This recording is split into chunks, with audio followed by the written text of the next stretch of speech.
ఈ ప్రత్యేక ప్రార్థన కోడికకి చేరి వచ్చిన మీ అందరికి వందనాలు, స్తోత్రాలు చెల్లిస్తున్నానండి. అందరికి వందనాలు. అందరు బాగున్నారా? బాగున్నాము అనేవాళ్ళు హల్లెలూయా చెప్పండి. హల్లెలూయా. నేను కూడా ఈ ప్రాంతంలో రేపల్లె ప్రాంతానికి 2 నెలలైంది ఇక్కడికి రావడం. గత 17 సంవత్సరాల క్రితం మేరకు గారు ఈ ప్రాంతాల్లో ఎక్కువగా పంపించేవాళ్ళు. బట్టిప్రోలు, ఈ రేపల్లి పరిసర ప్రాంతాల్లో మరలా ఈ ప్రాంతాల్లో మరలా రావటానికి దేవుడు కృప చూపారు. ప్రభు ఈ చెరుకుపల్లి ప్రాంత పరిచర్ని దేవుడు ఆశీర్వదించి అభివృద్ధి చేయనట్లుగా ఒక నిమిషం అలాగే తలలు వంచి ఈ పరిచర్య కొరకే ప్రార్థన చేద్దాం. స్తోత్రం, స్తోత్రం, స్తోత్రం, స్తోత్రం. సర్వకృపానిధియగు దేవా, మీ అతి శ్రేష్టమైన ఘనమైన నామాన్ని బట్టి మీకు స్తోత్రాలు చెల్లిస్తూ ఉన్నాం. ఈ చెరుకుపల్లి ప్రాంతం యొక్క పరిచర్ని మీరు ఇదిన వరకు ఆశీర్వదిస్తూ వచ్చారు నాయన. మీ యొక్క అనాది సంకల్పాన్ని బట్టి ప్రభా ఈ ప్రాంతంలో మీరు అంచెలంచెలుగా పరిచర్ని ఆశీర్వదిస్తూ వచ్చారు. ఎన్నో ఆటంకాలు కలిగినా కూడా మీరే సైన్యములకు అధిపతి యెహోవాగా ఈ పరిచర్ని మీరు దీవెనకరంగా మీరు నడిపించుచూ వచ్చినందుకై మీకు స్తోత్రాలు చెల్లిస్తున్నాం తండ్రి. మీరు మాకు ఇచ్చిన విలువైన సంఘ విశ్వాసులను బట్టి మీకు స్తోత్రాలు చెల్లిస్తూ ఉన్నాం. ఒక్కొక్కరిని సంఘములు స్థిరపరిచి ఆత్మ సంబంధమైన మందిరముగా దినదినము మీలో నైనా కట్టబడినట్లు మీరు కృప చూపుతూ వచ్చారు. అందును బట్టి మీకు స్తోత్రాలు చెల్లిస్తూ ఉన్నాం. ఇంకా సంఘ సహవాసానికి దూరమై వెనుకబడిన ప్రతి ఆత్మని రాబోయే రోజుల్లో మరలా సంఘములో మీరు చేర్చబోతున్నందుకే మీకు స్తోత్రాలు చెల్లిస్తున్నాం తండ్రి. మాకు కాదు యెహోవా, మాకు కాదు, కేవలం మీ నామానికి మాత్రమే మహిమ కలుగునుగాక. ఈ ప్రాంతంలో ఈ పరిచర్య చేస్తున్నటువంటి సేవకులను బట్టి స్తోత్రం. కృపతో నింపండి, ఆరోగ్యం చేత నింపండి. మందిరానికి కావాల్సిన సమస్త అక్కర్ల అవసరతలు మీ మహిమైశ్వర్యములు మీరు తీర్చమని ప్రార్థిస్తున్నాం యేసయ్య. మా సంఘ బిడ్డలందరినీ కూడా ఇంకొన ఆధ్యాత్మిక జీవితంలో అభివృద్ధి చేసి మత్స అడాగు ముడతలేని మహిమగల సంఘముగా మీరు ఆకడుకై మీరు సిద్ధపరచమని యేసు నామములో ప్రార్థించి వేడుకొనుచున్నాం తండ్రి. ఆమేన్, ఆమేన్. నిశ్చయముగా ఇది మొదలుకొని ఈ చెరుకుపల్లి ప్రాంతం యొక్క పరిచర్ని ప్రభువే ఆశీర్వదించి అభివృద్ధి చేస్తూ ఉన్న దేవునికి విశ్వాసంతో స్తోత్రాలు చెప్దాం. స్తోత్రం, స్తోత్రం, స్తోత్రం, స్తోత్రం, స్తోత్రం, స్తోత్రం. సంఘపు సరిహద్దులని విశాలపరుస్తూ ఉన్న దేవునికి స్తోత్రాలు చెప్దాం. స్తోత్రం, స్తోత్రం, స్తోత్రం, స్తోత్రం. వెనుకబడిన ప్రతి ఆత్మని మరలా మందిరానికి తీసుకుని వచ్చి ఆత్మీయ జీవితంలో అభివృద్ధి చేస్తున్న దేవునికి స్తోత్రాలు చెప్దాం. స్తోత్రం, స్తోత్రం, స్తోత్రం, స్తోత్రం, స్తోత్రం, స్తోత్రం, స్తోత్రం, స్తోత్రం. హల్లెలూయా. బైబిల్ గ్రంథంలో మన ధ్యానము కొరకై తిమోతికి వ్రాసిన మొదటి పత్రిక 6వ అధ్యాయం 6వ వాక్యాన్ని మనం చదువుకుందాం. అపోస్తలుడైన పౌలు గారు తిమోతికి వ్రాసిన మొదటి పత్రిక 6వ అధ్యాయం 6వ వాక్యాన్ని చదువుకుందాం. సంతుష్టి సహితమైన దైవభక్తి గొప్ప లాభ సాధనమై ఉన్నది. చాలు. చదవబడిన ఈ వాక్య భాగంలో సంతుష్టి సహితమైన దైవభక్తి గొప్ప లాభ సాధనమై ఉన్నది అని మనం చదువుతూ ఉన్నాం. ఈ రోజున దేవుని ప్రజలైన మనం ఏది లాభ సాధనమో అది తెలుసుకొని ఉండాలి. ఎందుకంటే ప్రభు యొక్క రాకడ బహు సమీపమై ఉండగా, క్రీస్తు ప్రత్యక్షమై దినాలు సమీపిస్తూ ఉండగా ఆయన ఎదుట సంఘముగా మనమందరము కూడా నిలవబడబోతూ ఉన్నాం. ఆయన ప్రత్యక్షమైనప్పుడు ఆయన ఎదుట మనము నిలవబడి ఉన్నప్పుడు దేవుడు కోరుకునేది దైవభక్తిని కోరుకుంటాడు. ఆ దైవభక్తిని బట్టి దేవుడు తన రాజ్యానికి తన ప్రజలను చేర్చుకుంటాడు. ఒకవైపు లోకంలో ఉంటున్న ప్రజలు మీకు ఏది గొప్ప లాభ సాధనము అని అడిగితే చాలామంది లోకములో ప్రజలు చెప్పేది డబ్బు గొప్ప లాభ సాధనం అండి. వెండి, బంగారు, ఇల్లు, పొలాలు, ఆస్తులు ఇవి కలిగి ఉంటే ఇవి గొప్ప లాభ సాధనం. ఇవి లేకపోతే మనిషి బ్రతకలేడు అని మీకు ఏది గొప్ప లాభ సాధనమో అని అడిగితే ఈ లోక సంబంధమైన ఆస్తులు, లోక సంబంధమైన కార్యాల గురించి చాలామంది చెప్తూ ఉంటారు.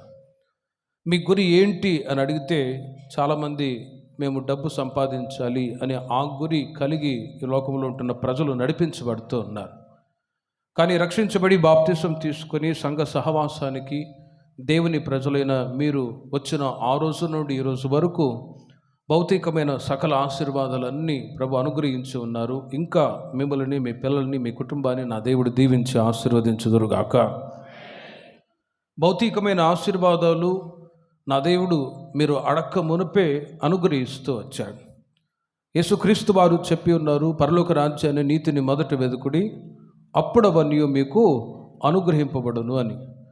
యేసుక్రీస్తుని మీరు స్వంత రక్షకునిగా అంగీకరించి ఈ సంఘ సహవాసానికి వచ్చిన ఆ రోజు నుండి మీ దైవభక్తిని బట్టి, మీ సత్యాసక్తిని బట్టి, దైవాసక్తిని బట్టి దేవుడు మీకు కావలసిన భౌతికమైన ఆశీర్వాదాలన్నీ అనుగ్రహించి ఉన్నారు. కానీ ఈ చివరి ప్రభురాకడ దినాల్లో దేవుని ప్రజలైన మనము దైవభక్తి గొప్ప లాభ సాధనమని మీరు ఎరిగి ఉందురుగాక. దైవభక్తి గొప్ప లాభ సాధనము అని దేవుని ప్రజలైన మనం తెలుసుకొని ఉండాలి. ఎందుకంటే అపోస్తలుడైన పౌలు గారు తెలియచేస్తున్నారు 7వ వాక్యములో, మనం ఈ లోకములోనికి ఏమీ తెలియదు, దీనిలో నుండి ఏమీ తీసుకొని పోలేము, కాగా అన్న వస్త్రములు గల వారమై ఉండి వాటితో తృప్తి పొంది ఉందము అని పౌలు గారు తెలియచేస్తూ ఉన్నారు. లోకంలో ప్రతి ఒక్క మనిషి మీకు ఏది లాభ సాధనము అంటే లోక సంబంధమైన కార్యాల గురించి తెలియచేసి వాటిని బట్టి సంతోషపడి అతిశయపడుతూ ఉంటారు. కానీ బైబిల్ చెప్తుంది దైవభక్తి గొప్ప లాభ సాధనము అని. భక్తి అనే మాటకి ముఖ్యమైన నిర్వచనాన్ని మీరు గమనించి చూడండి.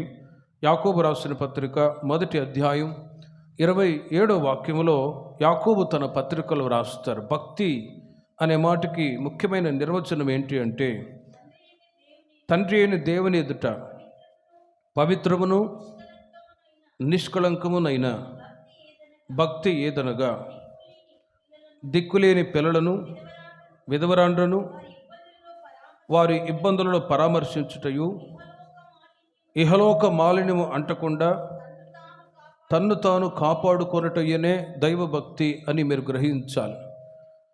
దైవభక్తి గొప్ప లాభ సాధనమై ఉన్నది. దేవుని ప్రజలైన మనము ఈ రోజుల్లో దైవభక్తిని సంపాదించుకోవటానికి ప్రయాసపడాలి. మరి దైవభక్తి అనే మాటకి ఒక ముఖ్యమైన అర్థాన్ని మీరు గమనించండి. దిక్కులేని పిల్లలను, విధవరాండ్రను వారి ఇబ్బందిలో పరామర్శించుట, ఇది ప్రతి ఒక్కరూ చేస్తూనే ఉన్నారు.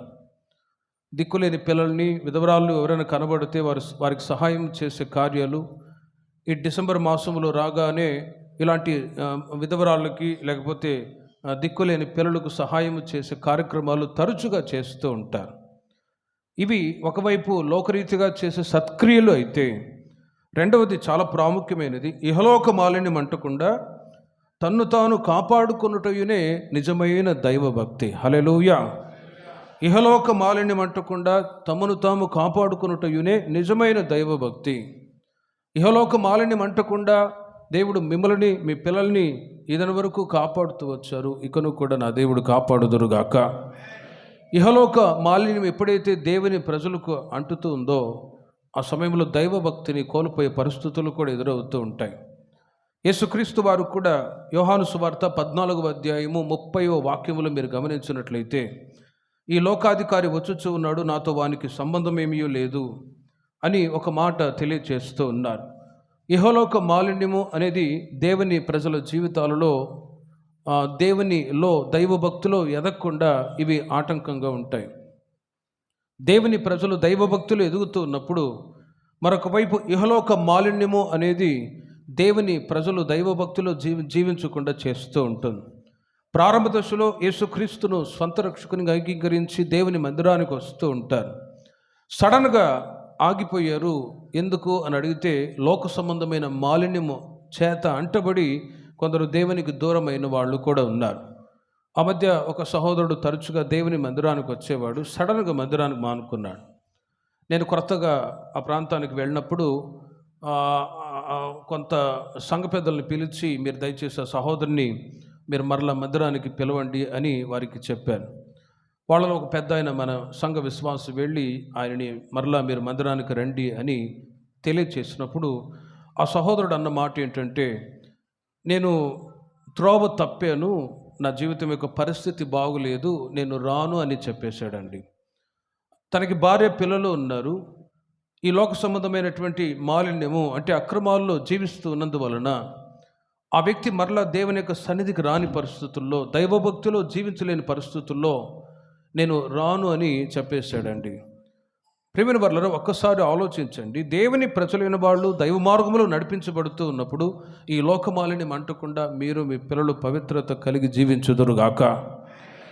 ఈ లోక సంబంధమైన మాలిన్యం అంటబడ్డప్పుడే దైవభక్తిని త్రోసివేస్తారు. ఈ లోక సంబంధమైన మాలిన్యం అంటబడ్డప్పుడే దేవుని ప్రజలైన వాళ్ళు, పిల్లలైన వాళ్ళు కూడా దేవునికి దూరం అవుతూ ఉంటారు. కాబట్టి ప్రభురాకడ సమీపిస్తున్న ఈ దినాల్లో లోకాధికారి వచ్చుచూ ఉన్నాడు, నాతో వానికి సంబంధం ఏమీ కూడా లేదు అని యేసుక్రీస్తు వారు చెప్పి ఉన్నారు. ఈ లోకాధికారి యోహాను పత్రికలు వ్రాయబడి ఉన్నది, ఈ లోకములో ఉన్నదంతయు శరీరాశ, నేత్రాశ, జీవబుడంబము, ఇవి లోక సంబంధమైనవే అని యోహాను తన పత్రికలు వ్రాస్తారు. కానీ దేవుని చిత్తము జరిగించేవారు నిరంతరము నిలుచుదురుగాక. ఏంటి దేవుని చిత్తము అంటే, రక్షించబడడం దేవుని చిత్తం, బాప్తిసం తీసుకోవడం దేవుని చిత్తం. మీరు దేవుని మందిరానికి ఇలా ప్రతి వారం మీరు మీ పిల్లలు కుటుంబ సమేతంగా ప్రార్థనలు మీరు చేరి వచ్చి దైవభక్తులు ఎదగడం దేవుని యొక్క చిత్తం. ప్రతిసారి ప్రార్థన అన్నప్పుడల్లా దైవభక్తికి సంబంధించిన కార్యక్రమాల్లో ఎక్కువగా మీరు పాలు పొందుట చేత దైవభక్తి మీలో సదాకాలము నిలిచి ఉండునుగాక. దేవునితో ఉంటున్న సహవాసాన్ని దేవుని ప్రజలైన వాళ్ళు కాపాడుకుంటూ ఉన్నప్పుడు ఈ లోక సంబంధమైన మాలిన్యం అంటకుండా కాపాడబడుతూ ఉంటారు. దైవభక్తులు కూడా ఎదగటానికి అవకాశం ఉంటుంది. ప్రియమైన వారలారా, సంతుష్టి సహితమైన దైవభక్తి గొప్ప లాభ సాధనమై ఉన్నది.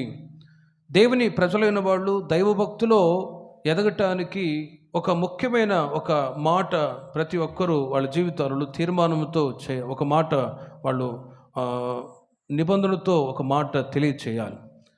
దైవభక్తిని కోరుకొని పరలోక రాజ్యాన్ని మేము స్వతంత్రించుకోవాలి, మేము మా పిల్లలు అక్కడికి వెళ్ళాలి అనే ఆ ఆలోచనతో ఉండాలి అంటే ఇహలోక సంబంధమైన మాలిన్యం అంటకుండా మీరు మీ పిల్లలు కాపాడుకోవడం ఒకటి. ఇక చాలు అనే ఒక ఆలోచన ఎప్పుడైతే మనసులో ఉంటుందో అప్పుడు మీరు దైవభక్తులు ఎదగటానికి నా దేవుడు మీకు పరిపూర్ణమైన ఆలోచన అనుగ్రహించుదురుగాక. ప్రియమైన వారలారా, మీరు అర్థం చేసుకోండి, సంతుష్టి సహితమైన దైవభక్తి గొప్ప లాభసాధనమై ఉన్నది. దేవుని ప్రజలైన మీరు ఎన్నో సంవత్సరాలుగా దేవుని మందిరానికి వస్తూ ఉన్నారు. ఆత్మ సంబంధమైన మందిరముగా దినదినము మీరు పరిశుద్ధమైన దేవాలయముగా ఉండటానికి కట్టబడొచ్చు ఉన్నారు. ఇప్పుడున్న దైవభక్తి ఇంకా రాబోయే రోజుల్లో అధికమయ్యేటట్లుగా దేవుని ప్రజలైన మీరు పొందిన ఆశీర్వాదాలు, మీరు పొందిన మేలులు, వీటిని బట్టి సంతోషపడుతూ దేవుని యొక్క నామాన్ని ఘనపరచడం ఒకటైతే, ఇక చాలు అనే ఆ మనసు ఎప్పుడైతే ఉంటుందో మీరు దైవభక్తిలో ఎదగటానికి నా దేవుడు సహాయము దయచేదురుగాక. ఇక చాలు అనే ఆలోచన దేవుని ప్రజలైన వాళ్ళకు రావాలి. మీకు అర్థమయ్యేటట్లు ఇంకా కొన్ని మాటలు చెప్తాను. ఆ మధ్య ఒక సహోదరుడు మందిరానికి వచ్చేవాడు.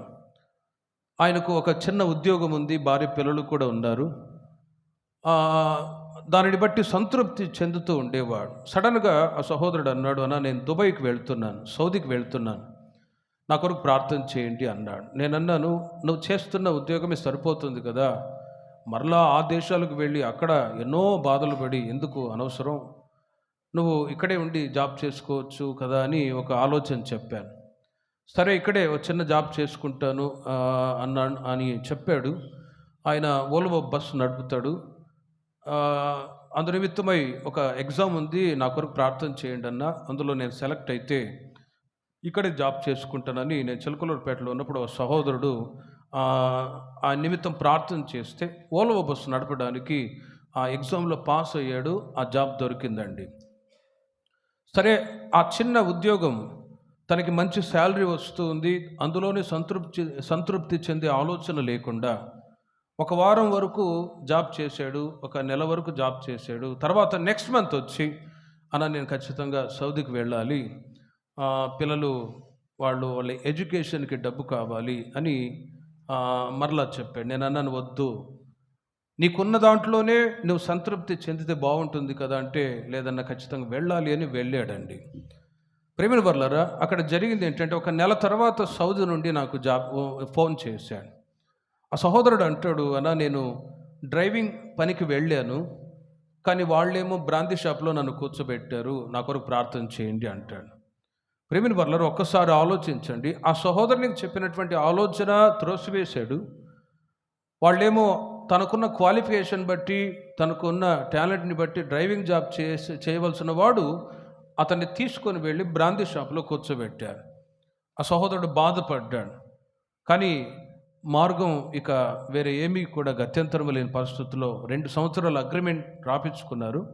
ఖచ్చితంగా నువ్వు ఈ జాబ్ చేయవలసిందే అని వాళ్ళు వదిలిపెట్టలేదండి. అక్కడే జాబ్ చేసుకుంటూ కొనసాగుతూ వచ్చాడు. వెళ్ళిన ఒక 4-5 నెలల తర్వాత శరీరంలో అనారోగ్యాలు వచ్చాయి. చాలా బాధపడుతూ వచ్చాడు. ఇక్కడ భార్య పిల్లల యొక్క పరిస్థితులు కూడా చాలా గందరగోళంగా ఉంది కుటుంబంలో. ప్రియమైన వాళ్ళ రోజులు గడిచిపోతున్నాయి.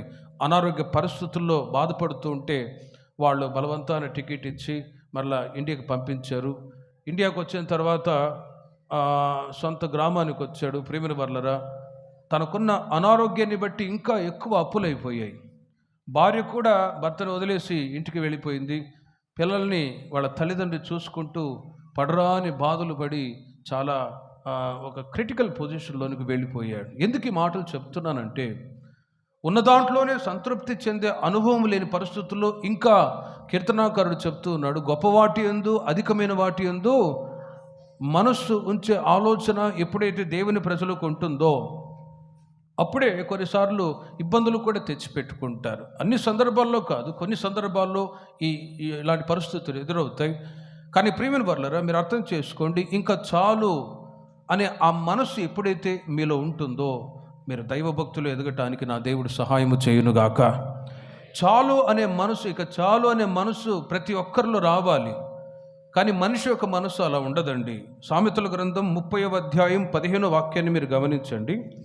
సామెతల గ్రంథం 30వ అధ్యాయం 15వ వాక్యములో, జలగకు ఇమ్ము ఇమ్ము అను కూతురులిద్దరూ కలరు, తృప్తి పడనివి 3 కలవు. చూడండి, చాలును అని పలుకనివి 4 కలవు. చాలును అని పలుకనివి 4 కలవు. 1 పాతాళము, 2వది కనని గర్భము, 3వది నీరు చాలును అనని భూమి, 4వది చాలును అనని అగ్ని. ఇవి మనిషి యొక్క జీవితంలో ఇక చాలు అనని కార్యాలు. ప్రేమిన వర్లరా, పాతాళము ఉంది, కనని గర్భము ఉంది, నీరు చాలును అనని భూమి, చాలును అనని అగ్ని. ప్రేమిన వర్లరా, ఇక చాలు అనే ఆ మనసు ఎప్పుడైతే మీలో ఉంటుందో మీరు మీ పిల్లలు దేవుని మందిరావరణములో దైవ భక్తులు వర్ధిల్లుదురుగాక. మీకు ఇచ్చిన ఉద్యోగము, మీకు ఇచ్చిన కుటుంబం, మీ పిల్లలు ఇక చాలు ప్రభువా మీకు స్తోత్రమని మీరు ఉన్న దాంట్లోనే ఇది మొదలుకొని సంతృప్తి చెందుదురుగాక. బైబిల్లో ఒక భక్తుడు ఉన్నాడు. సామెతల్లో ఓ భక్తుడు ఇలా ప్రార్థన చేస్తాడు, ప్రభువా ఎక్కువ డబ్బు కూడా వద్దు, ఆస్తి కూడా వద్దు. ఒకవేళ ఎక్కువ ఆస్తి డబ్బు ఉందనుకోండి, నేను గర్వపడి అతిశయపడి దేవుడు ఎవరో అని ఒకవేళ నిన్ను దూషిస్తానేమో. కాబట్టి ఇది అధికముగా ఎక్కువ డబ్బు వద్దు. 2వది అధికమైన పేదరికము వద్దు అంటాడు. ఎందుకంటే పేదరికం వచ్చినట్లయితే ఆకలికి తట్టుకోలేక దొంగతనం చేసి ఒకవేళ ఆకలి తీర్చుకొని నీ నామానికి అవమానంగా ఉంటానేమో. కాబట్టి పేదరికము వద్దు, ఆస్తి కూడా వద్దు, ఓ మిడిల్ క్లాస్గా. అందుకే మీరు ఎలాంటి ఫ్యామిలీ అంటే చాలామంది అంటారు మేము మిడిల్ క్లాస్ వాళ్ళమన్నా అంటారు. బాధపడిన అవసరం లేదు, దేవుడు అలాగే ఉండాలని కోరుకుంటూ ఉన్నాడు. హల్లెలూయా. కాబట్టి ప్రియమైన వర్లరా, మీ కుటుంబాలు ఆశీర్వాదకరంగా ఉండటానికి, ఈ రోజున దీవెనకరంగా ఉండటానికి మీరు ఉన్న దాంట్లోనే సంతృప్తి చెందుతూ ఉన్నారు. కాబట్టి ఇదిగో దేవుని యొక్క సన్నిధికి వచ్చి పాటలు పాడి దేవుని యొక్క సన్నిధిలో ఆయన మాటలు విని దైవభక్తులు ఎదగటానికి దేవుడు మీకు ఇంకా రాబోయే రోజుల్లో కృప సమృద్ధిగా దయచేదురుగాక. లోక సంబంధంగా ఐశ్వర్యవంతులైన వాళ్ళలో స్పిరిచువాలిటీ జీరోగానే ఉంటుంది. కానీ ఆయా సందర్భాల్లో ఏమీ లేని వాళ్ళ జీవితాల్లో స్పిరిచువాలిటీ, ఆత్మీయత చాలా గొప్పదిగా ఉంటుందండి. కాబట్టి ప్రేమిన వర్లరా, లోక సంబంధమైన ఆశీర్వాదాలు ఒకవేళ ఉన్నా లేకున్నా దానిని బట్టి మీరు ఏమాత్రం దుఃఖపడిన అవసరమే లేదు.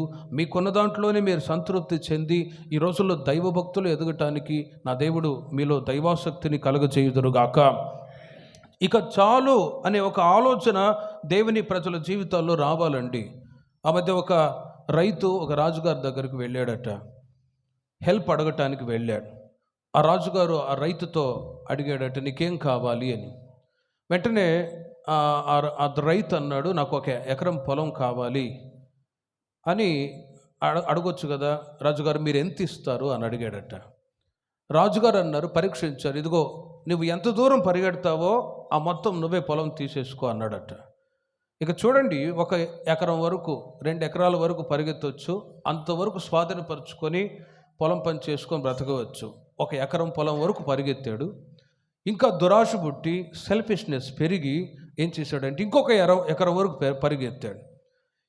ఇంత చాలదు, ఇంకా పరిగెత్తాలి అని పరిగెత్తుతూ ఉన్నాడు. ఒక 5 ఎకరాలు, 10 ఎకరాలు, 20 ఎకరాలు, 30 ఎకరాలు దూరంలో అంతవరకు పరిగెత్తాడు. ఇదంతా రాజుగారు నాకే ఇస్తారని చెప్పి సంతోషపడి పరిగెత్తాడా. తిరిగి వచ్చే రిటర్న్ సమయంలో హార్ట్అటాక్ వచ్చి బడి చచ్చిపోయాడండి.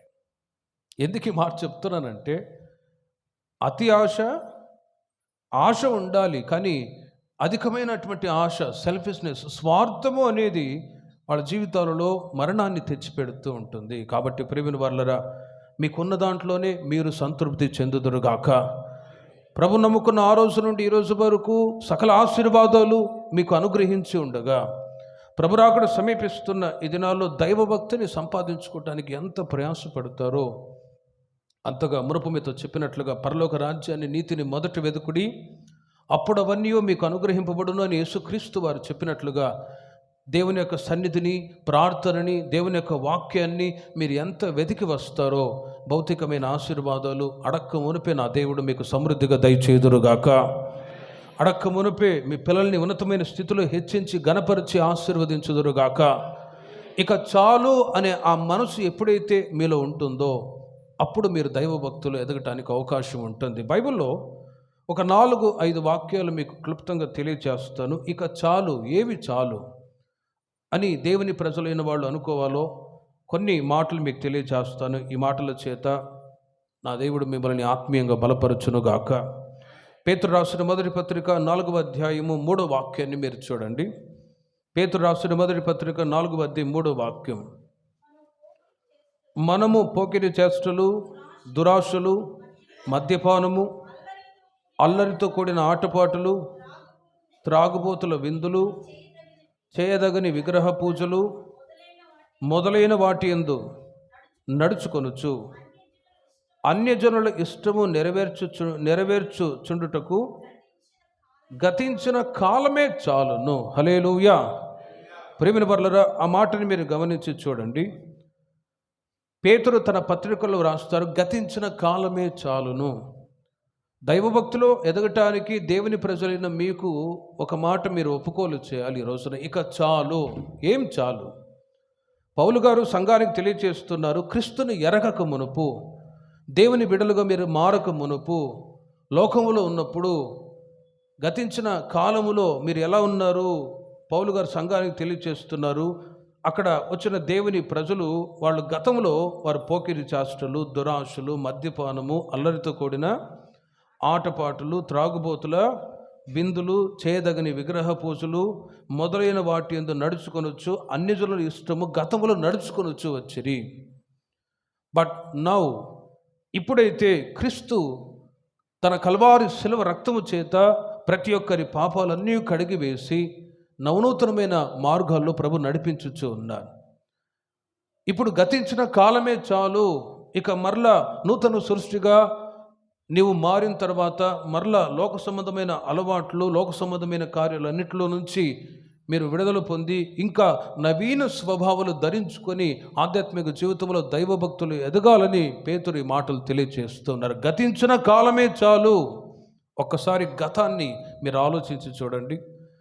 యేసుక్రీస్తును అంగీకరించక మునుపు ఎలా ఉన్నారు, కానీ ప్రభువుని మీరు విశ్వసించిన ఆ తర్వాత దినాల్లో నుండి మీరు చేస్తున్న చేతి పనులు, ఉద్యోగాలు, వ్యాపారాలు అన్నీ ఆశీర్వదిస్తూ వచ్చారు. ఇంకా నా దేవుడు మిమ్మల్ని దీవించి ఆశీర్వదించుదురుగాక.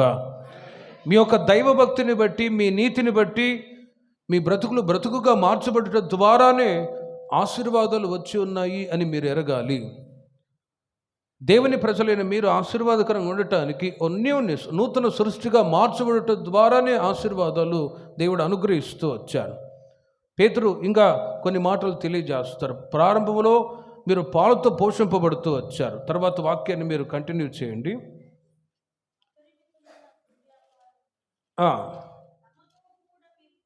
రెండవ అధ్యాయము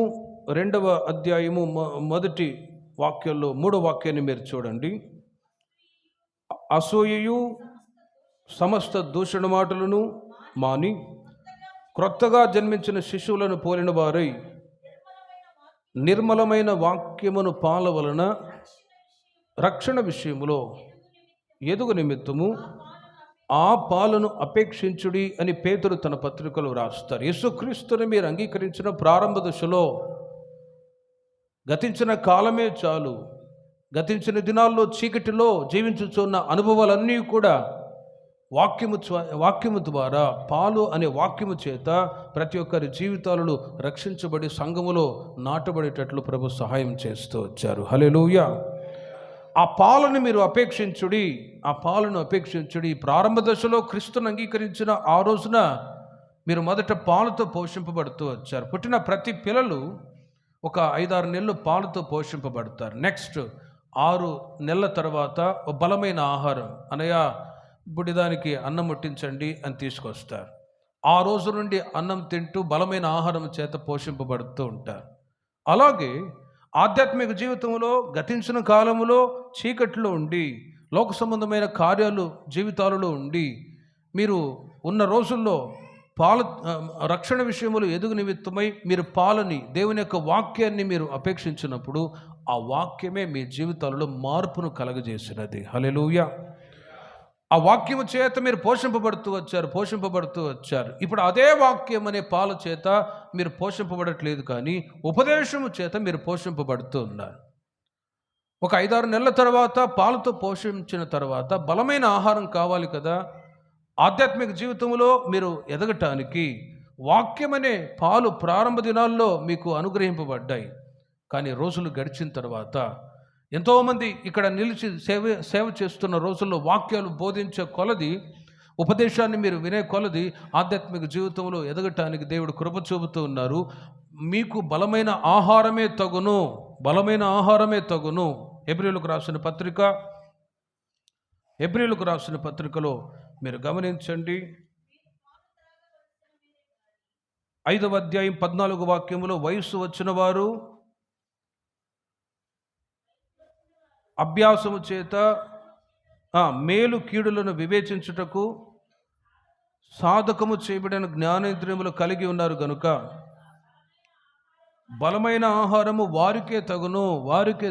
ఎవరికి?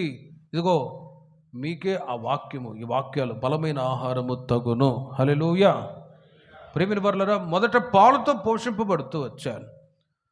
అయితే రోజులు గడిచే కొలది మీరు ఒకవేళ అడిగినప్పుడు నేను మిమ్మల్ని అడుగుతాను, మీరు ఎన్ని సంవత్సరాలు మందిరానికి ఎప్పటి నుంచి వస్తున్నారు అని అడిగితే మీరు అంటారు 5 సంవత్సరాలు, 10 సంవత్సరాలు, 20 సంవత్సరాలు, 30 సంవత్సరాల నుండి కూడా వస్తున్నామండి పాస్టర్ గారు, మాకు యేసన్న గారు తెలుసు, ఆ సేవకులు తెలుసు, ఈ సేవకులు తెలుసు అంటారు. తద్వారా వాక్యమనే పాలతో పోషింపబడడం కాదు, కానీ ఉపదేశం చేత మీరు పోషింపబడుతూ ఉండగా ఈ ఉపదేశం మిమ్మల్ని దైవభక్తిలో నడిపించుచు ఉన్నది. హల్లెలూయా.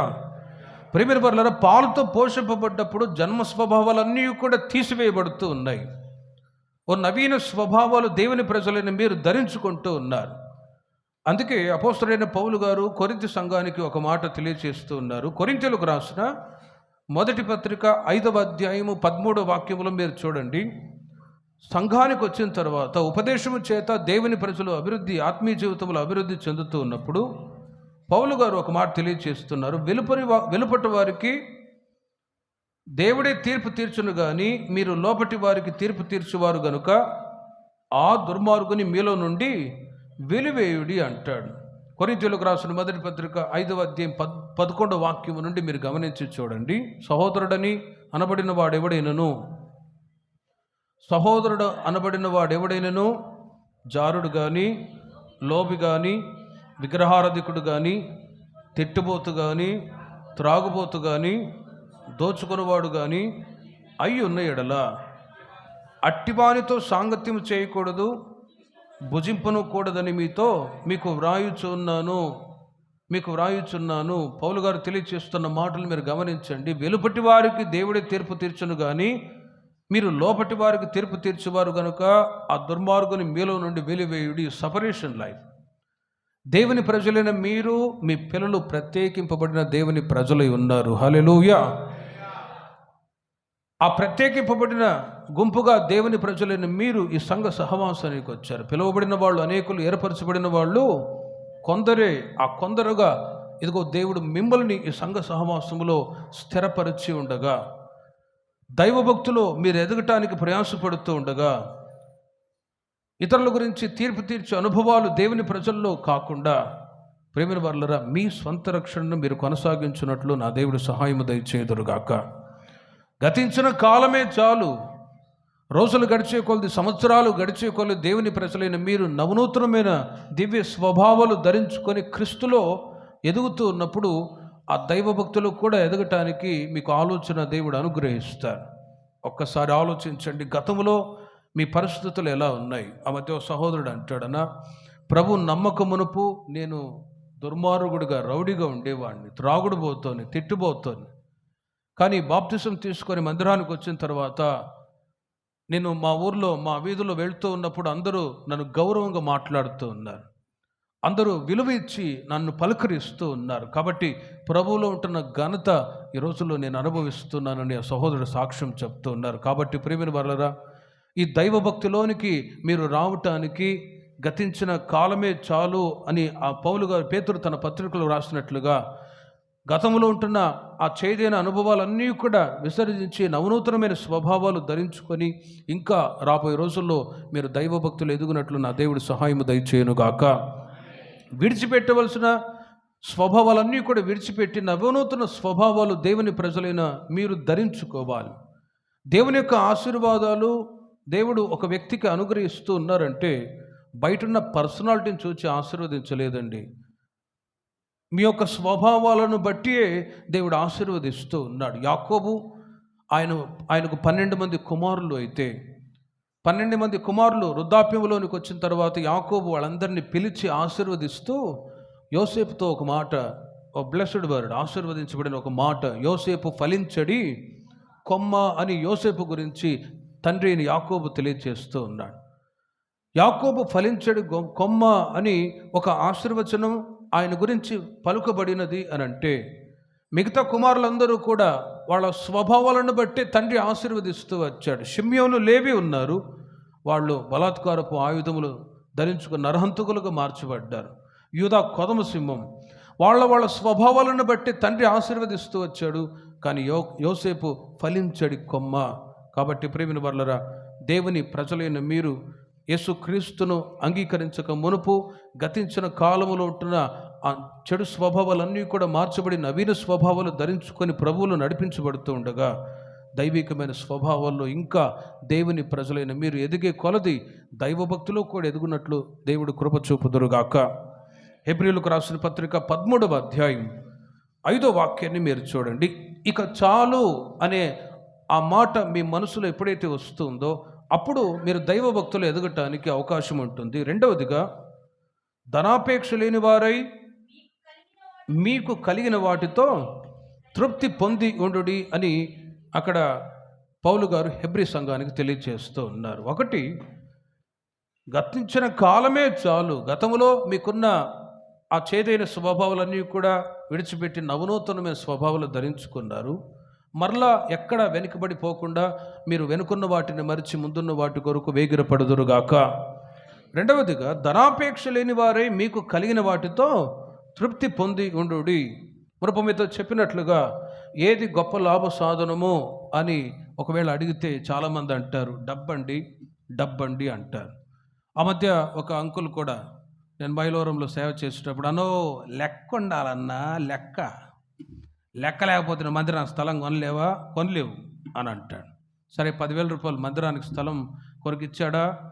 అది క్యాన్సిల్ అయ్యేసరికి వెంటనే అన్నయ్య 10,000 రూపాయలు ఇచ్చేసి అన్నాడు. ఎటో నేను రమేష్ నాకు ఇవ్వలే, లేకపోతే నేను ఎక్కడ తెచ్చేది 10,000? ప్రియమైన వారలారా, ఏది లాభ సాధనము అంటే ఆయన అంటాడు లెక్క, డబ్బండి డబ్బు. కానీ తిమోతికి రాసిన మొదటి పత్రిక 6వ అధ్యాయం 10వ వాక్యములో డబ్బు అవసరమే, కానీ వాక్యం చెప్తుంది మరొక వైపు ధనాపేక్ష సమస్త విధములైన కీడులకు మూలము. కొందరు దానిని ఆశించి విశ్వాసము నుండి తొలగిపోయి నానా బాధలతో తమ్మును తామే పొడుచుకొనిరి అని వ్రాయబడి ఉంది. ఈ లోకంలో బ్రతకటానికి డబ్బు అవసరమే, కానీ మనిషికి దాని వలన తృప్తి లేని పరిస్థితుల్లో ఇంకా సంపాదించాలి. కుటుంబాల్లో గొడవలు, అసమాధానాలు రావటానికి గల కారణం ఏంటో తెలుసున్న ప్రియమైన వారలారా, డబ్బే. అన్నదమ్ములు, అక్కచెల్లెలు చిన్న వయసు నుండి చక్కగా వాళ్ళు ఎదిగి ప్రేమ ఆప్యాయత కలిగి వరదిలుచు ఉంటారా? పెళ్ళైన తర్వాత చూడాలి, ఆస్తుల గొడవలు వచ్చి నడివీధిలో తన్నుకుంటూ ఉంటారు. అందుకే డబ్బు ఎంత అవసరమో మరొక వైపు అంతే కీడు కూడా తెచ్చిపెడుతుంది. ధనాపేక్ష సమస్త విధములైన కీడులకు మూలము. కుటుంబంలో కూడా సమస్యలు, అన్నదమ్ముల మధ్యలో, అక్క చెల్లెల మధ్యలో అసమాధానం రావటానికి గల కారణం ఈ ధనమే. అసమాధానం లేకుండా సమాధానము కలిగి ఉండాలి అంటే తల్లిదండ్రులైన వాళ్ళు, ప్రియమైన వాళ్ళరా, బ్రతికి ఉన్నప్పుడే పిల్లలకు ఇవ్వవలసిన ఆస్తులన్నీ కూడా పంచిపెట్టి సెటరేట్ చేసి వెళ్ళారనుకోండి, అక్కడ సమాధానం ఏలుబడి చేయునుగాక. నా తదనంతరం అన్నారనుకోండి, ఇక గొడవ స్టార్ట్ అయ్యింది. సంఘములో కూడా ఐక్యత లేకుండా పోవటానికి గల కారణం ఈ ధనమే. ఆ మధ్య ఒక ఆమె చర్చిలో బిజినెస్ పెట్టింది. ఆమె పేరు శాంతమ్మే కానీ నోరు తెరిస్తే కాంతం అయిపోయిద్దాం. ఆమె సబ్బు వ్యాపారం పెట్టింది. నేను చెప్పాను, అమ్మా నువ్వు సబ్బు వ్యాపారం పెట్టుకునేది ఏదో బయట పెట్టుకో, మందిరంలో కాదు అన్నా. లేదులేనా, నీకేం తెలియదులే ఎవరికా అన్నాడు. 5,000 రూపాయలు సబ్బు వ్యాపారం పెట్టింది. ఒక్కొక్కరు తీసుకెళ్లారు కొంతమంది సహోదరులు. వాళ్ళల్లో ఒక సహోదరుడు చర్చి మానేశాడు. విజిటింగ్కి వెళ్ళి అడిగాను, బ్రదర్ ఎందుకు మీరు చర్చికి రావట్లేదంటే, అన్న చర్చికి వద్దాం అనుకుంటున్నాను, ఆమె డబ్బులు అడిగిద్ది, ఇవ్వకపోతే షర్ట్ పెట్టి కొట్టిద్దట ఆమె, అందుకే భయపడి రాలేకపోతున్నానన్నా, ఏం చేయాలి అని. ప్రేమిన వాళ్ళారా, ఈమె ఆ బిజినెస్ పెట్టుట ద్వారా ఇప్పుడు ఒక విశ్వాసి దైవ భక్తిని కోల్పోయి ఇంట్లో కూర్చున్నాడు. ఒక్కసారి ఆలోచించండి. అందుకే సంఘములో దైవభక్తికి సంబంధించిన కార్యక్రమాలే తప్ప ఎక్కడ వ్యాపారాలు ఉండకూడదు. దేవునికి మహిమ కలుగునుగాక. నా మందిరము సకల జనులకు ప్రార్థనా మందిరం అనబడును, కానీ మీరు దానిని దొంగల గుహగా చేసి తిరిగి యేసుక్రీస్తు వారు ఆ రోజుల్లోనే బాధపడుతూ వచ్చారు. అందుకే సంఘ సహవాసానికి వచ్చిన మీరు ఎక్కడ లోక సంబంధమైన కార్యాలకి చోటు ఇవ్వకుండా, ఎక్కడ మీరు అవభక్తికి సంబంధించిన కార్యక్రమాలు సంఘంలో చోటు ఇవ్వకుండా, దైవభక్తికి సంబంధించిన కార్యక్రమాల్లోనే మీరు ఐక్యత కలిగి ఉందరుగాక. కుటుంబంలో, సంఘములో, సమాజంలో కూడా గొప్ప గొప్ప ద్రోహ కార్యాలు జరగటానికి గల కారణం ఈ ధనమే. ధనం అవసరమే, కానీ అది కీడులకు మూలము అని ఎరిగి ప్రేమిన వారలారా, ఆ కీడు కలగకుండా దేవుని ప్రజలైన వాళ్ళు జాగ్రత్తగా ఉందరుగాక. గేహాజీ ధనాపేక్ష కలిగిన వాడే కుష్టు తెచ్చిపెట్టుకున్నాడు. యూదా ధనాపేక్ష కలిగి తను ఉరివేసుకొని చచ్చిపోయే పరిస్థితుల్లోనికి వచ్చాడు. అపోస్తల కార్యములు 24వ అధ్యాయము 26వ వాక్యములు మీరు గమనించినట్లయితే, అపోస్తలుల కార్యములు 24వ అధ్యాయం 26వ వాక్యములో ఫేలిక్సు, ద్రుసిల్లా అనువారు, అక్కడ మీరు గమనించి చూడండి, ఫేలిక్సు, ద్రుసిల్లా అనువారు పౌలు వలన తనకు ద్రవ్యము దొరుకునని ఆశించి మాటిమాటికి అతనిని పిలిపించి అతనితో సంభాషణ చేయించు ఉండెను. ఫేలిక్సు, ద్రుసిల్లా అనే వాళ్ళు ఉన్నారు ఫ్యామిలీ. వాళ్ళు పౌలు వలన ద్రవ్యము దొరుకునని, వీళ్ళు పెద్ద షేట్లా కనబడుతున్నారు, వీళ్ళ దగ్గర డబ్బు, వెండి, బంగారు ఉంటుందని పౌలు గారిని ఇంటికి పిలిపించుకొని మాటిమాటికి, పాస్టర్ గారు, పౌలు గారు మా ఇంటికి వచ్చి వాక్యం చెప్పండి, ప్రార్థన చేయండి అంటూ ఉన్నారు. కారణం, ఊరికై పిలుస్తున్నారు అనుకోవద్దు. వాళ్ళు మాటిమాటికి పిలుస్తున్నారంటే ఫేలిక్సు, ద్రుసిల్లా అనువారు పౌలు వలన తనకు ద్రవ్యము దొరుకునని. ప్రేమిన వర్లరా, అందుకే పేతురు యోహాను ఒకసారి 3 గంటలకు జరిగే ప్రార్థనకి దేవాలయమునకు వెళుచు ఉండగా కుంటివాడు ఒక అతను భిక్షమెత్తి అడుక్కుంటూ ఉన్నాడు. అయ్యా సహాయం చేయండి అని. అయ్యా మీరు మాకు సహాయం చేయండి అని అడిగితే పేతురు యోహానులు అంటారు, ఇదిగో మా దగ్గర వెండి బంగారు ఏమీ లేదు, ఒక్కటే నజరేయుడైన యేసు నామములో లేచి నడు అనగానే ఆ కుంటివాడు లేచి నిలిచి పరిగెత్తుకొని వెళ్ళి దేవాలయంలో దేవుని మహిమపరచెను. చప్పట్లు కొట్టండి గట్టిగా. దేవాలయంలో వెళ్ళి దేవుని యొక్క నామాన్ని మహిమపరచెను. ప్రేమిన వర్లరా, ఆ కుంటివాడు దైవ సేవకుల వైపు చూడగా వాళ్ళలో నుండి వచ్చిన ఆ ప్రభావం ఆ కుంటివారిని బాగు చేసెను.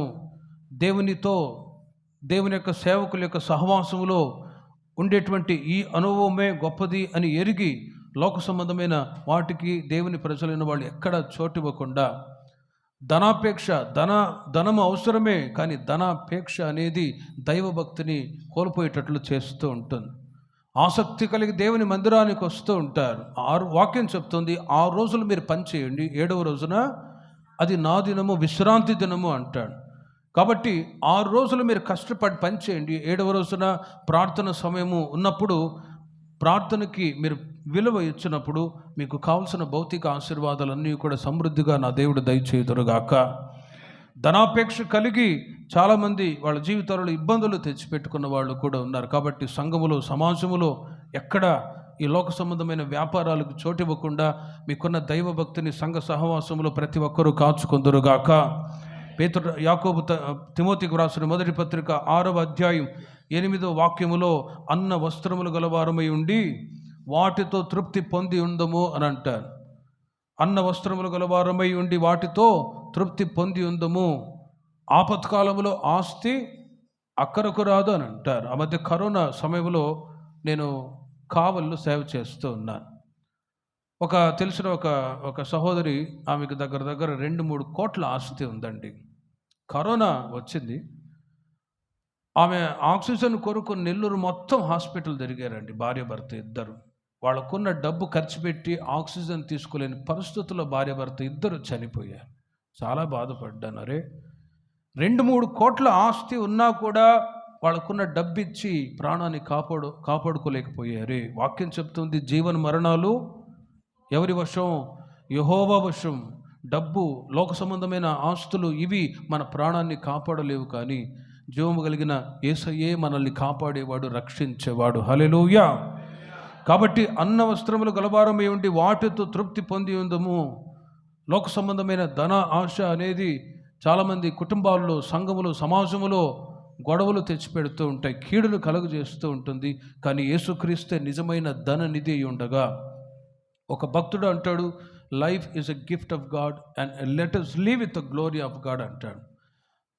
క్రీస్తును కలిగి ఉండడం ఒక ధననిధి, హీరో లాంటి వాళ్ళు. క్రీస్తు లేకపోతే వాళ్ళు జీరో లాంటి వాళ్ళు అంటారు. క్రీస్తు జీవితం అనేది దేవుడు మనకు ఒక గిఫ్ట్గా ఇచ్చి ఉండగా దానిని మనం ప్రభువుకి అంకితం చేసుకొని ప్రభు కొరకు మనం సాక్షిగా జీవించదుముగాక.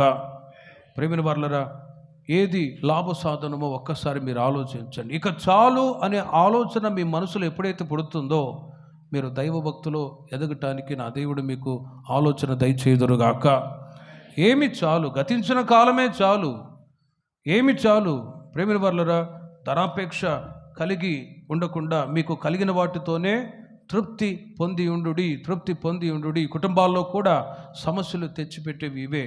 ఆ మధ్య ఒక కుటుంబంలో జరిగిన సంఘటన, ఇంట్లో కొత్తగా కుమారుడికి పెళ్ళి, కోడలికి అత్తకి పడట్లే గొడవలు వస్తూ ఉన్నాయి.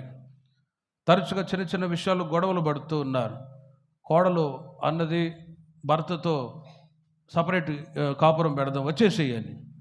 భర్త అంటాడు, అమ్మా నాన్న వాళ్ళ నీడలో ఉంటే మనకు ఏదైనా క్షేమం కలుగుతుంది, నీతో వెళ్తే నాకేం దొరుకుతుంది, నోర్మోయ్ అన్నాడు. లేదులే నేను కూడబెట్టానులే అంటూ ఉండేది పద్దాక. అతనికి ఏం అర్థం కాక ఏం కూడబెడుతుందో, ఒకవేళ మా అమ్మ నాన్న కంటే వీళ్ళ దగ్గర ఉండే డబ్బు కంటే ఎక్కువ డబ్బు కూడబెట్టిందేమో అనుకుంటూ ఉండేవాడు రోజు. నేను కూడబెట్టాను, వచ్చేసేయి, నేను చూసుకుంటానులే, నేను హీరోలాగా చూసుకుంటానులే అన్నది.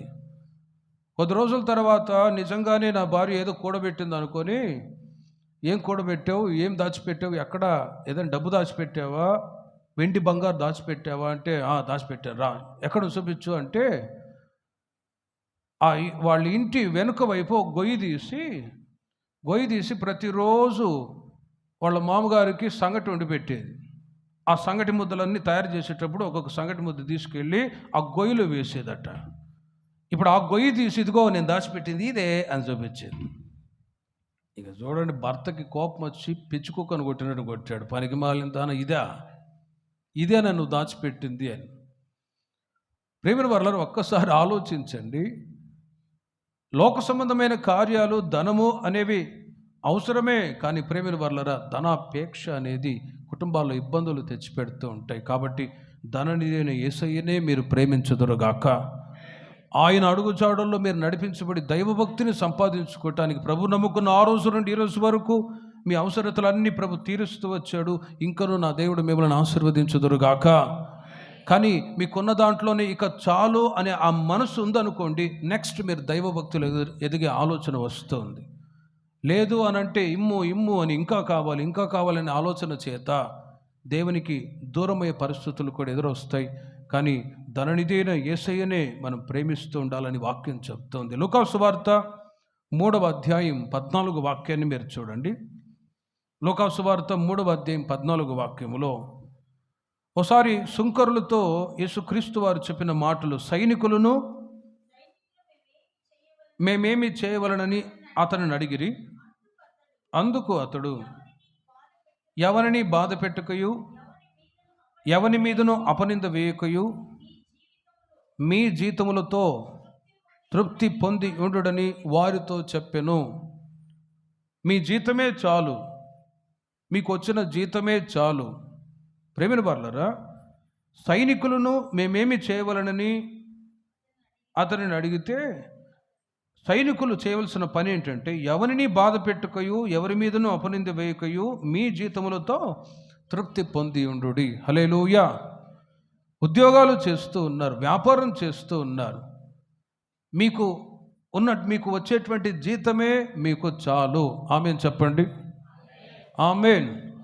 ఉద్యోగాలు చేసేవాళ్ళు ఉన్నారు, వ్యాపారాలు చేసేవాళ్ళు ఉన్నారు. ప్రజెంట్ ఈ రోజుల్లో చాలామంది వాళ్ళకున్న జీతాలతో తృప్తి చెందకుండా లంచాలు తీసుకొని పట్టుబడే వాళ్ళు ఎంతోమంది ఉన్నారు.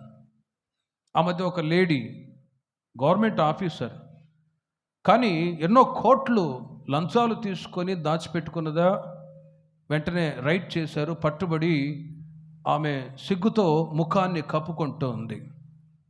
తనకున్న జీతంతోనే సంతృప్తి చెందే ఆలోచన లేకుండా అధికమైన వాటి మీద ఆశ కలిగి ఉండటం చేత ఉన్న ఉద్యోగాలు కూడా కోల్పోతూ ఉన్నారు. కానీ ప్రేమిన వారి వాక్యం చెప్తుంది, మీకు ఉన్నటువంటి జీతమే మీకు చాలు, మీకు ఇవ్వబడుతున్న జీతమే చాలు. ఆ మధ్య ఒక సహోదరుడు ట్రెజరీ డిపార్ట్మెంట్లో జాబ్ చేస్తూ ఉన్నారు. ఆయన అంటారు, నాతో ఉన్న వాళ్ళు పై ఆఫీసర్లు కూడా, నువ్వు లంచాలు తీసుకోవా, మేము తీసుకుంటున్నాం, నువ్వు తీసుకో అని అంటారట.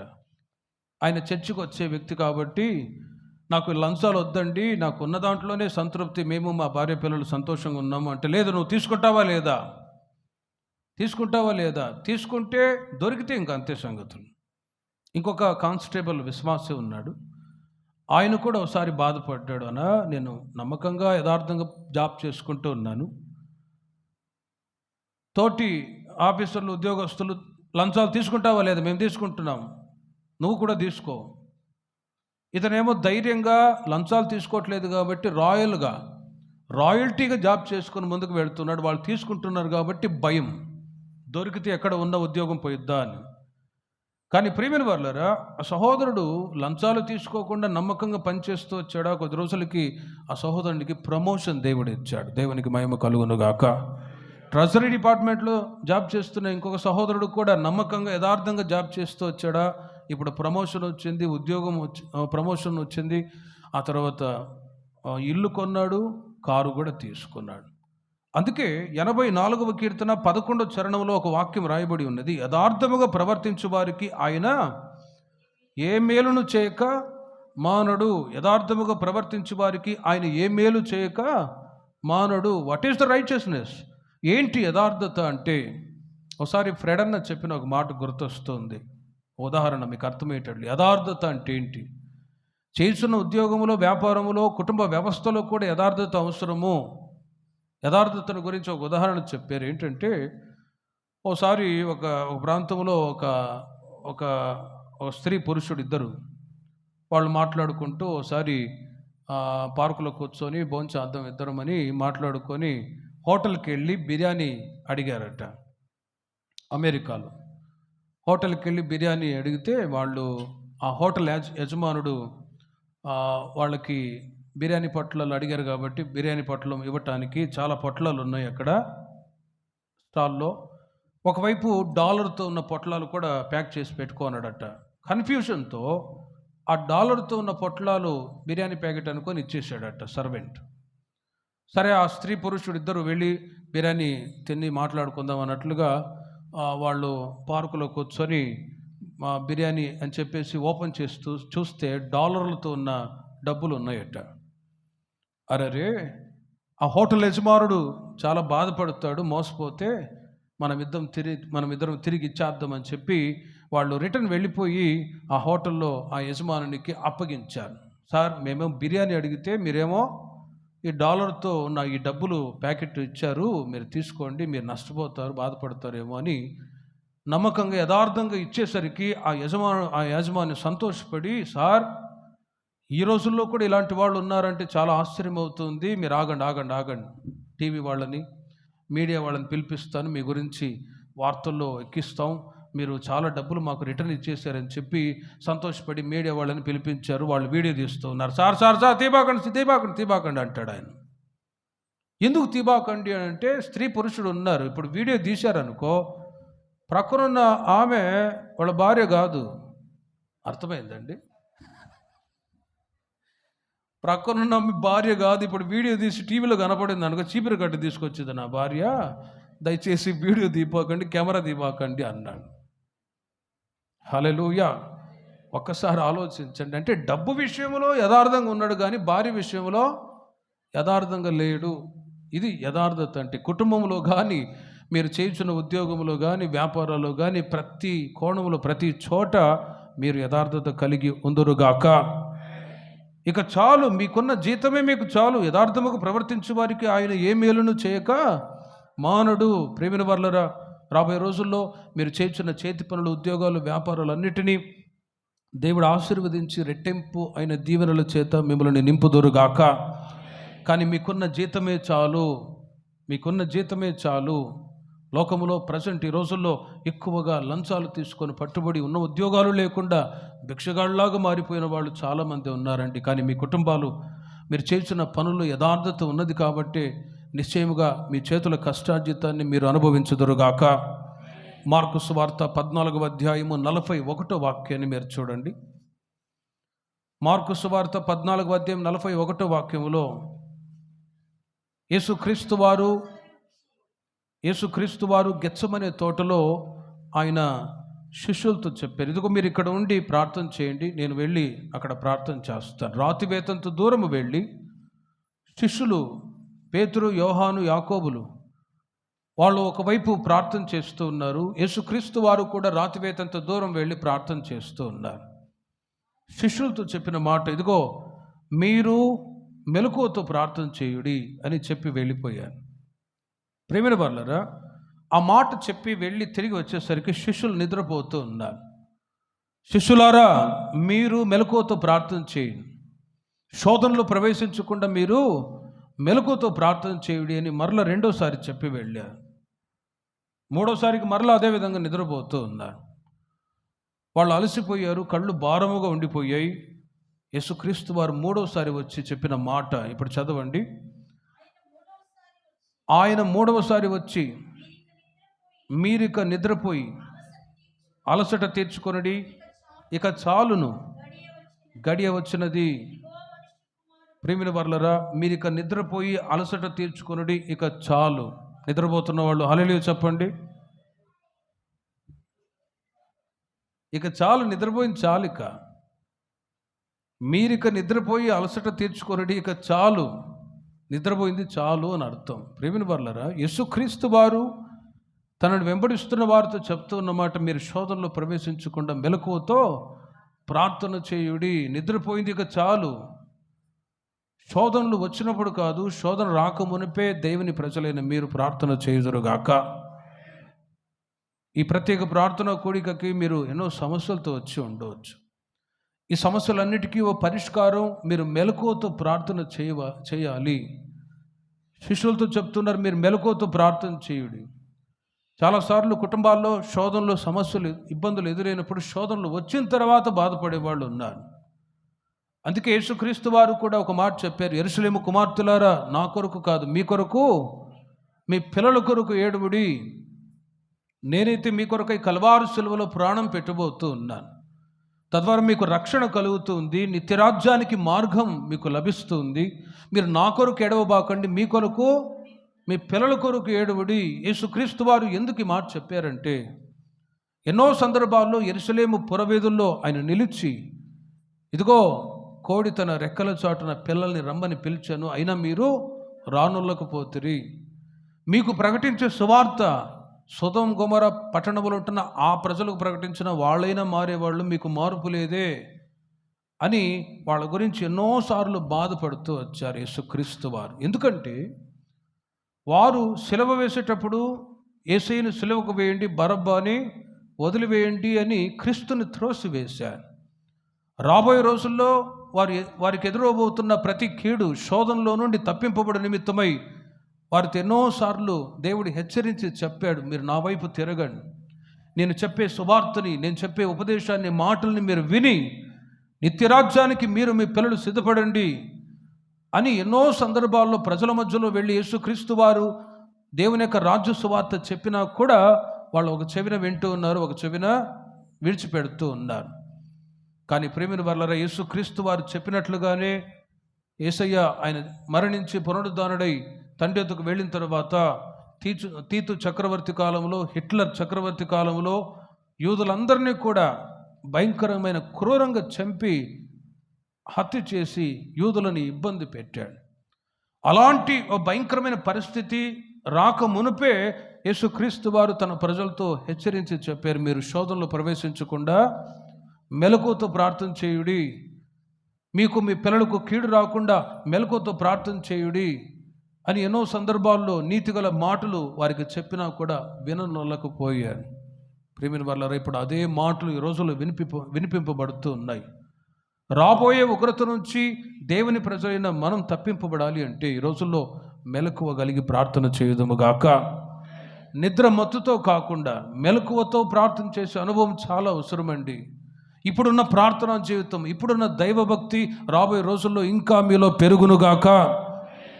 ఇప్పుడున్న దైవభక్తి, ఇప్పుడున్న ప్రార్థనా జీవితం ఇంకా కాస్త పెరగాలి ఈ రోజుల్లో. ఎందుకంటే రాబోయే రోజుల్లో పరిస్థితులు ఎలా ఉంటాయో తెలియదు. రాబోయే కీడు నుంచి మనం తప్పించబడాలి అంటే ఖచ్చితంగా దేవుని ప్రజలైన మనం ప్రార్థించాలి. నిద్రమత్తు యేసుక్రీస్తు వారు చెప్తున్నారు, మీరిక నిద్రపోయి అలసట తీర్చుకొనుడి, ఇక చాలు, మీరు నిద్రపోండి శుభ్రంగా. ఇదిగో సాతాను కూడా వస్తూ ఉన్నాడు.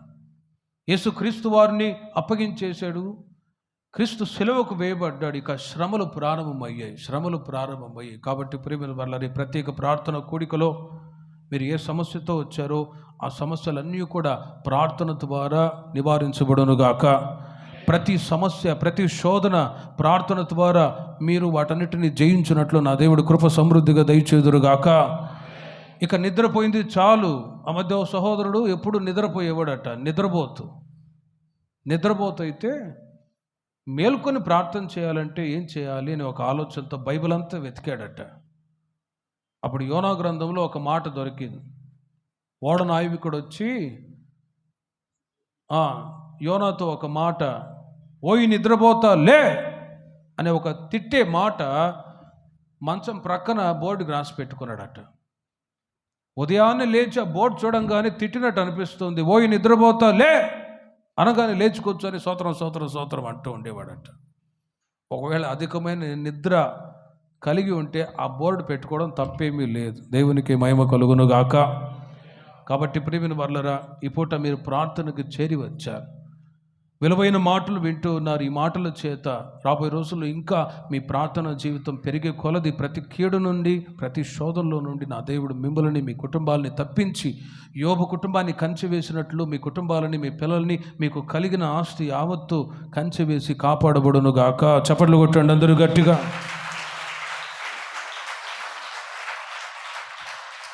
కొరింథీయులకు రాసిన రెండవ పత్రిక 12వ అధ్యాయం. కొరింథీయులకు రాసిన రెండవ పత్రిక 12వ అధ్యాయము 7వ వాక్యం 9వ వాక్యాన్ని మీరు నోట్ చేసుకొని గమనించి చూడండి. పౌలు గారు ఒక మాట తెలియచేస్తూ ఉన్నారు. నేను అధికముగా అతిశయపడకుండా నిమిత్తమై నా శరీరములో ఒక ముళ్ళు పెట్టబడి ఉన్నది, ఆ ముళ్ళు తొలగిపోవాలనని ముమ్మారు ప్రార్థన చేశాడు పౌలు గారు. ప్రభువా, నా శరీరంలో ఉంటున్న ఈ ముళ్ళు తొలగించు, ప్రభువా, నా శరీరంలో ఉంటున్న ఈ ముళ్ళు తొలగించు, ప్రభువా, నా శరీరంలో ఉంటున్న ఈ ముళ్ళు తొలగించు అని ముమ్మారు ఎప్పుడైతే ప్రార్థన చేశారో, దేవాది దేవుడు ఒక మాట, నా కృప నీకు చాలును. హల్లెలూయా. ఇక చాలు అనే ఆలోచన మీ మనసులో ఎప్పుడైతే పుడుతుందో, ఆ రోజు నుండి, ఈ రోజు నుండియే మీరు దైవభక్తులో ఎదుగునట్లు నా దేవుడు సహాయం చేయునుగాక. గతించిన కాలమే చాలు. గత దినాల్లో క్రీస్తుని ఎరక్కమునపు మీ జీవితాలు ఎలా ఉన్నాయో వాటిని పరిపూర్ణంగా విడిచిపెట్టి నవనూతనమైన స్వభావాలు ధరించుకోవాలి. గతించిన కాలమే చాలు. రెండవదిగా, మీకున్న దాంట్లోనే మీరు సంతృప్తి చెంది ఉండుడి. మూడవదిగా, మీ జీతముతోనే మీరు తృప్తి కలిగి ఉందరుగాక. నాలుగవది, ఇక నిద్రపోయింది చాలు, మీరు మేల్కొని ప్రార్థన చేయుదురుగాక. నాలుగవదిగా, ప్రభు మీతో మాట్లాడుతున్నాడు, నా కృప నీకు చాలును. పౌలు గారు ఈ మాట తెలియచేస్తున్నారు. నేను అధికముగా అతిశయపడకుండా నిమిత్తం నా శరీరంలో ఒక ముళ్ళు పెట్టబడి ఉన్నది. ముళ్ళు అంటే ఏదో కంప చెట్లో ఉండే ముళ్ళు అనుకునేరు, అది కాదు.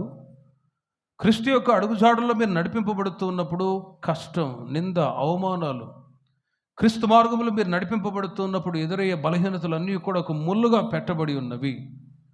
కానీ పౌలు గారు తెలియచేస్తున్నారు, కొలస్సీయులకు రాసిన పత్రిక 1వ అధ్యాయము 24వ వాక్యములో, కొలస్సీయులకు రాసిన పత్రిక 1వ అధ్యాయం 24వ వాక్యములో, ఇప్పుడు మీ కొరకు నేను అనుభవించుచున్న శ్రమల యందు సంతోషించచ్చు, సంఘము అను ఆయన శరీరము కొరకు క్రీస్తు పడిన పాటలలో కొదువైన వాటి యందు నా వంతు నా శరీరమందు సంపూర్ణము చేయుచున్నాను అని పౌలు గారు క్రీస్తు నిమిత్తమే అనుభవిస్తున్న శ్రమల గురించి తెలియచేస్తూ ఉన్నారు. క్రీస్తు మార్గములో రాక మునుపు పౌలు సౌలుగా ఉన్నాడు. సౌలుగా ఉన్నప్పుడు క్రైస్తవులని హింసించేవాడు, బాధ పెట్టేవాడు. పత్రికల్లో ఒక మాట అంటారు, పాపులలో నేను ప్రధాన పాపిని, కానీ కృపచేత దేవుడు రక్షించాడు. ధర్మశాస్త్రాన్ని చేతపట్టుకొని అనేక ప్రాంతాల్లో దేవుని యొక్క క్రీస్తు యొక్క సువార్తను ప్రకటిస్తూ ఉన్నప్పుడు అనేకులు ఆశ్చర్యపోయారు. అరే, క్రైస్తవులను హింసించిన వ్యక్తే ఇప్పుడు ఆయన గురించి ప్రకటిస్తున్నాడు కదా అని ఆశ్చర్యపోయి చాలామంది రక్షించబడి అనేకులు సంఘములో చేర్చబడ్డారు. సంఘములో చేర్చటానికి పౌలు గారు ఎంతో ప్రయాసపడ్డారండి, ఎంతో ప్రయాసపడ్డారు. ఈ యొక్క పరిచర్య, ఈ యొక్క సేవ ఇదిన వరకు జరుగుతూ ఉందంటే ఈ ప్రాంతంలో దైవ సేవకులు యేసుని గారు అడుగుపెట్టి ఆ రోజుల్లో వాళ్ళు ప్రకటించిన సువార్త. రెండవది, ఈ ప్రాంతంలో ఎంతోమంది సేవకులు వచ్చి మీ మధ్యలో వాక్యాన్ని ప్రకటించుచూ ఉండగా ఒక 15-20 సంవత్సరాల నుండి మీరు సంఘంలో స్థిరపరచబడుతూ ఉండగా ఒక్కొక్కరు తమ వంతు పడిన ప్రయాస శ్రమ ద్వారానే ఇదిగో ఈ సంఘముగా మీరు ఏర్పరచబడ్డారు. దేవునికి మహిమ కలుగును గాక. ఇప్పుడు మీరు మామూలు కాదు, మీరు గట్టోళ్ళు. మీరు మామూలు కాదు, గట్టోళ్ళు. ఏర్పరచబడిన వాళ్ళు అనేకులు, పిలువబడిన వాళ్ళు అనేకులు, ఏర్పరచబడ్డ వాళ్ళు కొందరే. ఆ ఏర్పరచబడిన వాళ్ళలో మీరు ఉండగా నా దేవుడు మిమ్మల్ని సంఘ సహవాసములో స్థిరపరచునుగాక. కుడి ఎడమలకు తొట్టిల్లిపోకుండా విశ్వాసమునకు కర్తయో దాన్ని కొనసాగించువాడునైనా యేసు వైపు చూచుచు ఈ పరుగు పందెములో మీరు ఓపికతో పరిగెత్తుదురుగాక. అటు ఇటు చూడకుండా మీకు ఎదురయ్యే కష్టాల్లో, సమస్యల్లో, శోధన, పోరాటాల్లో యేసు వైపు చూచుచు ఈ పరుగు పందెములో ఓపికతో పరిగెత్తాలి. ఈ యొక్క సంఘ సహవాసములో మీరు స్థిరపరచబడి ఉన్నారు అంటే ఈ సంఘ సేవలో ఒక్కొక్క సేవకులు తమ వంతు కష్టపడి ప్రయాసపడ్డారు కాబట్టి సంఘముగా రూపింపబడి ఉన్నది. 2 రకములైన పరిచర్యలు ఉన్నాయి. ఒకటి డెలివరీ మినిస్ట్రీ, రెండవది హానరబుల్ మినిస్ట్రీ. సువార్త ద్వారా మీరు క్రీస్తులోనికి తీసుకొని రాబడ్డారు. ఇప్పుడు అదే సువార్త మీకు ప్రకటించట్లేదు, కానీ సంపూర్ణులు అవటానికి ఉపదేశాన్ని ఒక్కొక్క సేవకులు ఇక్కడ ఉండి 2-3 సంవత్సరాలు పరిచర్య చేసి మీకు బోధించుచూ ఉండగా ఈ సువార్త, ఈ ఉపదేశము ద్వారా మీరు దినదినము ఆత్మీయ జీవితంలో ప్రభు రాకడకై కట్టబడుచు ఉన్నారు. హల్లెలూయా. రాబోయే రోజుల్లో ఇంకా మీరు సంఘ సహవాసములు స్థిరపరచబడి ఆత్మ సంబంధమైన మందిరముగా ఎదగటానికి మీరు ప్రయాసపడుతూ ఉన్నప్పుడు కష్టాలు వస్తాయి, నిందలు అవమానాలు వస్తాయి. కానీ క్రీస్తు మీద ఉంచిన విశ్వాసములో నా దేవుడు మిమ్మల్ని స్థిరపరచునుగాక. అపోస్తలుడైన పౌలు గారు, ఆయనకే ఒక శరీరంలో ముళ్ళు పెట్టబడి ఉన్నది, కృపచేత బలపరచబడ్డాడు. ప్రతిసారి దేవుని యొక్క కృపని దేవుని ప్రజలైన మీరు పొందాలి. ప్రార్థించినప్పుడు దేవుడు కృపనిస్తాడు, స్తుతించినప్పుడు దేవుడు కృపనిస్తాడు. ఒకవైపు కష్టాలు సమస్యలు ఎదురవుతూ ఉంటాయి, అయినా కూడా వాటిని జయిస్తూ ప్రభు యొక్క మార్గములో, ప్రభు యొక్క అడుగుజాడల్లో మీరు అంతం వరకు స్థిరపరచబడుదురుగాక. అపోస్తల కార్యములో పౌలు గారు తెలియజేస్తూ ఉన్నారు, అనేక శ్రమలు అనుభవించి మనం దేవుని యొక్క రాజ్యానికి చేరవలయును. పౌలు గారు సంఘం స్థాపించబడటానికి తన వంతు తాను శరీరంలో శ్రమ అనుభవించాడు, కానీ ఒకవైపు కృపచేత బలపరచబడ్డాడు.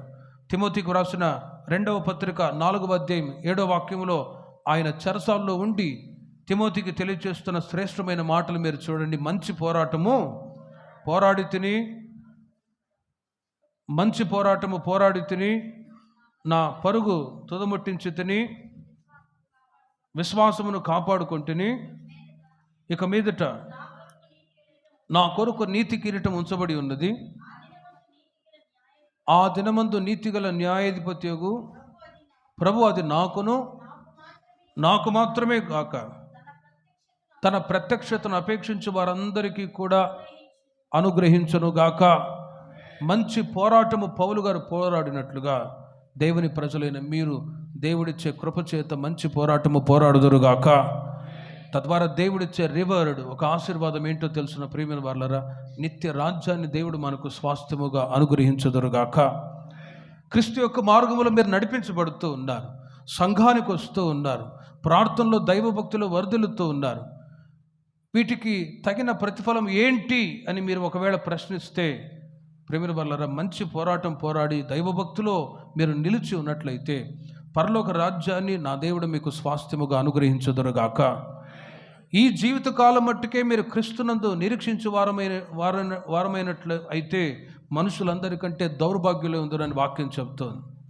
క్రీస్తును వెంబడించే వాళ్ళు ఉన్నారు, క్రీస్తు యొక్క మార్గంలో నడిచే వాళ్ళు ఉన్నారు. చర్చికి వస్తాం, పాస్టర్ గారు మీకు ఒక మెంబర్షిప్, మాకు ఏదైనా హోదా ఇస్తారా అని అడిగేవాళ్ళు ఉన్నారు. బయట ఎవరైనా మందిరానికి వచ్చారనుకోండి కొత్తగా, వాళ్ళని వెంటనే ఈయనకి ఏదైనా పోస్ట్ ఇవ్వాలని చెప్పి మీరు సండే స్కూల్ టీచర్గా ఉండండి అని చెప్పి నియమిస్తారు. ఎవరైనా వచ్చారనుకోండి, మీకు పలానా పోస్ట్ ఇస్తాం మీరు ఉండండి అని స్థిరపరచుకునే వాళ్ళు ఉన్నారు. కానీ ఇక్కడ పోస్టులు లేవు, గీసులు లేవు, గాలి తీయడం తప్ప. ఇక్కడ పోస్టులు లేవు, ఏమి లేవు. కానీ ఒకటి ప్రేమిన వాళ్ళరా, మనమందరం కూడా దేవుడు ఇచ్చే ఆ నిత్య రాజ్యానికి వారసులమవుదుముగాక.